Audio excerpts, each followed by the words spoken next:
এবার পহেলা বৈশাখে সবচেয়ে বেশি যে জিনিসটা মিস করেছি আমি, সেটা ছিল আলপনা। তো গতবার এবং তার আগের বার এবং সম্ভবত তার আগেও কয়েকবার আম আমার অফিসে আমরা যখন পয়লা বৈশাখ উদযাপন করতাম আর কি, তো পয়লা বৈশাখের আগের দিন খুব ঘটা করে আলপনা আঁকা হতো।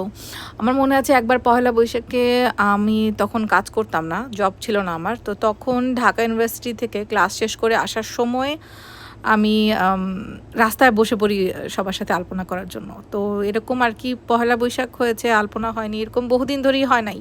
তো এইবার পয়লা বৈশাখটা খুব ব্যতিক্রমী ছিল, আলপনা করার সুযোগ হয়নি একদমই। তো এই আলপনা করার আফসোসটা এই ড্রয়িংগুলো, মাইন্ডফুলনেস পেইন্টিংগুলো করে একটু কমানোর চেষ্টা করলাম আর কি। এই যা, সবাই ভালো থাকবেন। Thank you. আসসালামু আলাইকুম।